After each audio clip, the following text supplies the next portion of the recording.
Good evening, I'm Kim Christensen. And I'm Jennifer Meckles. Northern Colorado is only growing, which means people need a way to get around. 9 News' Porter has the details on a new direct transit system in the works between Greeley and Loveland.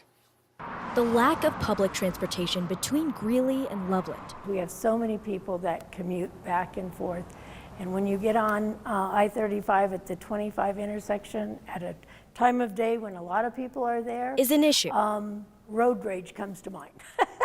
But not for long. The city of Greeley announced plans for a bus service to Loveland. That run would probably be somewhere between 20 to 25 minutes. Drastically cutting down that commute time for a region that Greeley Public Works Director Paul Trombino says is only growing. And that growth really, what we're really doing is aligning the transportation system with what their needs are. The city plans to add 5 eco-friendly buses on the new route. We want to enhance every person's mobility options for them to move not only within the city, within the region, and within the state. And so this service starts us down that path. The first stop of the bus service will start here at the University of Northern Colorado in Greeley. And the last stop will end here at the Civic Center in Loveland. A few of the key points, it's going to hit the Greeley's new hub that they're working on. And then once it gets into Loveland, they would like to hit the Shields, Johnstown Shopping Center and Centera, and then the hub is right there by Centera. And once they get off at the hub, there's also connections to the Mustang, so that gives you direct to Denver. Loveland Transit Manager Candace Volker says the bus service along Highway 34 will be the most affordable option for public transportation, something Loveland Mayor Jackie Marsh says is essential. The ability to get from here to there, you do not have quality of life without that. Giving opportunities to people without a car and to people who want to ditch their car. Now people have choices and they can actually see what's the best travel time for them. And from a cost perspective, this service actually hits all of those elements for the community. The service is set to start in 2026, where people are excited to sit on a bus instead of traffic. I am almost ready to jump up and down. The new bus route will be funded in part with a $3.5 million federal grant awarded to the city of Greeley this week. When the weather gets hot, roads can buckle. That's why CDOT wants drivers to be on the lookout this week. Changing temperatures can cause the concrete pavement to expand and contract, causing cracks and bumps and eventually buckling. Crews do not know where those issues will pop up. They say it's hard to prevent. They're just hoping that you can help them by reporting any sudden changes.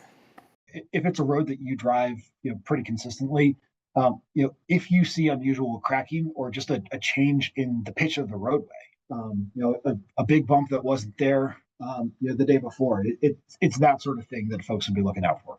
You can report a damaged road at the number you see there on your screen. Here in Denver, the city's Department of Transportation and Infrastructure is also worried about their crews out working in this upcoming heat. The agency says they're reminding staff to stay hydrated, protect themselves from the sun, but there are some people who cannot avoid it, like the paving crews. Someone like that they're out there, right there on the hot pavement. That is going to be, a real concern for us to make sure that they're out there and taking care of themselves and taking frequent breaks. The agency says they have not had to issue a work stoppage yet, but they will if they need to.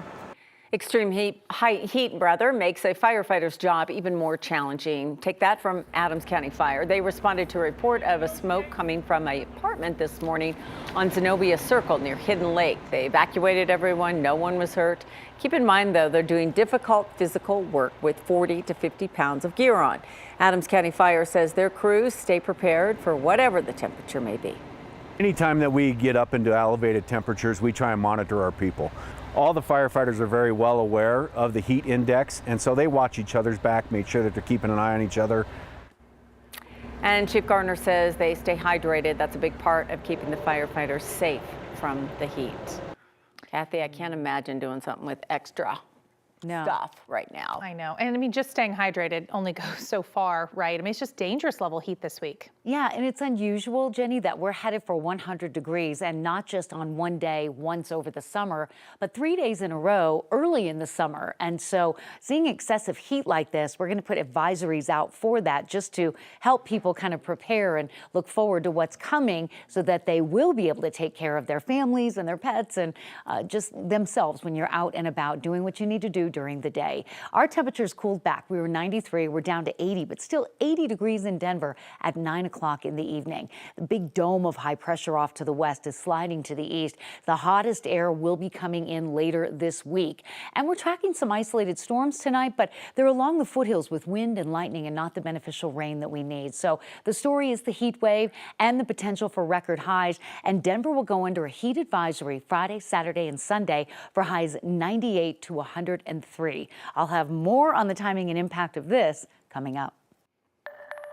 An 83-year-old man will now spend the rest of his life in prison. A judge sentenced him today to life without parole for killing his wife and his daughter with an axe.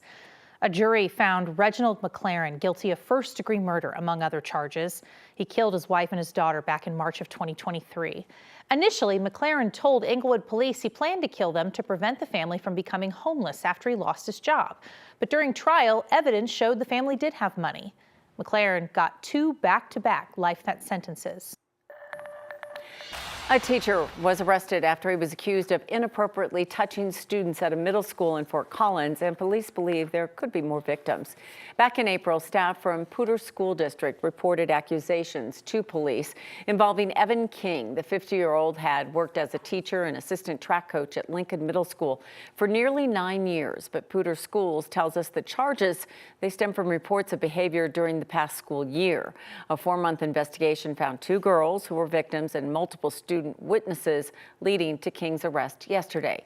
Anyone who may be a victim or have additional information is asked to call Fort Collins Police. Former NBA player Jonte Porter has now pleaded guilty to conspiracy to commit wire fraud. He's the brother of Nuggets star Michael Porter Jr., and he admitted today he schemed to take himself out of games for gambling's sake. The NBA has already banned him, but his admission echoed findings in a league investigation and allegations of an ongoing prosecution of 4 other men. Porter's lawyer says he's been cooperating with investigators and he's now being treated for gambling addiction. The 24-year-old is free on a $250,000 bond and is awaiting sentencing in December. A new program in Wheatridge is paying city employees who can prove they're bilingual, and that includes police officers. 9 News reporter Rachel Krause joins us now. Rachel, a little extra cash for something that these guys are using a lot anyway, skills that are kind of on the job every day. Yeah, absolutely. Wheatridge police say having officers that speak another language can make a big difference when trying to communicate with someone, whether they've witnessed a crime or were pulled over for speeding. And with the changing demographics in the area, they're hoping that this will help them recruit more bilingual officers to the force. Looks like right now our board is stacked. At the start of his shift, Wheatridge police officer Josh Gonzalez looks to see where he's needed. Just looking to see if I can help out initially. Then I'll take the calls as they come in. Duties that, along with patrolling the town, include translation. I might be on a call that's be able to put on hold because I hear on the radio is like the driver is Spanish speaking only, and then like they don't even have to ask for myself. It's like, hey, I'm on my way. Gonzalez grew up speaking Spanish. Now he's called in constantly to help communicate with Spanish speakers on the clock. Their face lights up. It's like, oh man, like this guy actually speaks Spanish, you know. So it adds a level of comfort to them and then myself as well, because I know that if they're a little bit escalated, I can kind of de-escalate the situation. It's like, hey man, I'm just here to help. So I think it's absolutely critical if we want the best outcomes for our witnesses and our victims here in Wheatridge to be able to speak their same language. Alex Rose with Wheatridge Police says now city workers, including officers like Gonzalez, can get a little extra on their paycheck if they can show they're bilingual. Rose says that's needed, especially as more Spanish speakers settle into the area. We know that Wheatridge and frankly a lot of cities across the Denver metro area,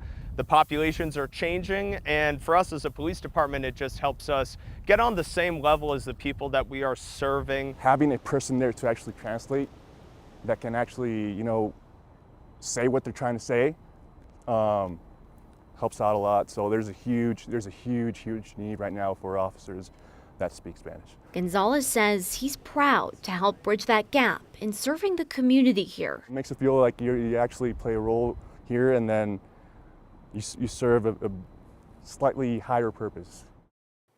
So far, Wheat Ridge says 10 city employees have asked to take the test to show they're bilingual, 9 for Spanish and 1 for Russian.